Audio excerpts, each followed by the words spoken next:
10টি উপায়ে সম্পূর্ণ হবে গণেশ মন্ত্র। বিশেষ কিছু নিয়ম মানতে পারলে বাড়িতে বিরাজ করবে গণপতি বাপ্পার আশীর্বাদ। কোন কোন উপাচার মেনে করবেন গণেশ পুজোর আয়োজন দেখে নিন। আগামী 27 আগস্ট বুধবার গণেশ চতুর্থী। শাস্ত্রমতে সিদ্ধিদাতা গণেশের আরাধনায় সমৃদ্ধি আসে সংসারে।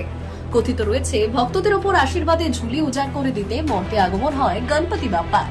বিভিন্ন বারোয়ারি প্যান্ডেল তো বটেই, অনেকেই রয়েছেন যারা বাড়িতেও করে থাকে গণেশ আরাধনা।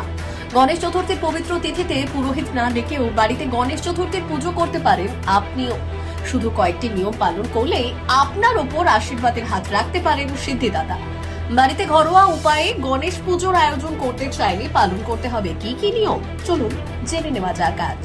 বাড়িতে পুরনো গণেশের মূর্তি থাকলে পুজো করা যেতে পারে সেটিকে। মন চাইলে নতুন মূর্তি এনেও পুজোর আয়োজন করতে পারেন। সেই ক্ষেত্রে বিসর্জন দিয়ে দিতে হবে পুরনো গণেশ মূর্তিটিকে। একসাথে বাড়িতে দুটি গণেশ মূর্তি রাখা যাবে না বলেই জানিয়েছেন পণ্ডিতরা।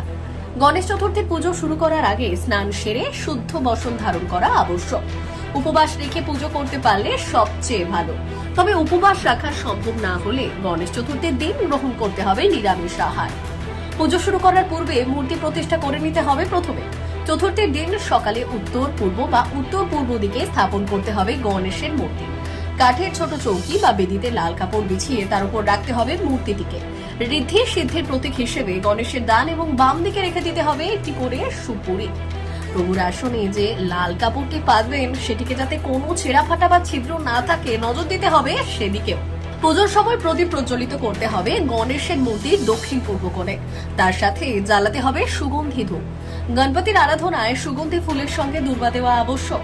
আমের পল্লব অর্পণ করতে পারলে তা খুবই ভালো। পুজোর সময় লাল বা কমলা সিঁদুর, হলুদ ও চন্দনের ফোঁটা দিতে পারেন গণেশকে। পুজো শেষে সেই টিকা লাগিয়ে দিন নিজের ও বাড়ির সদস্যদের কপালে। পুজোর সময় গণেশের ব্রত কথা পাঠ করতে পারলে পাবেন চমৎকার ফল। এরপর ফুল নিবেদন এবং আরতির দ্বারা সম্পন্ন করতে হবে পুজোর কার্যাবলী। সবশেষে ভক্তি ভরে প্রভুকে নমস্কার জানিয়ে বলতে হবে আপনার মনোবাসনা। গণপতি বাপ্পার খুব প্রিয় দুটি জিনিস লাড্ডু ও মোদক, তাই পুজোর ভোগে অবশ্যই রাখতে হবে এই দুই মিষ্টি।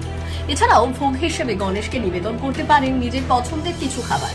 চাল, নারকেল, পান প্রভৃতি নিবেদন করার প্রথা রয়েছে গণেশ পুজোয়। আপনিও চাইলে নিবেদন করতে পারেন এই সমস্ত দ্রব্য।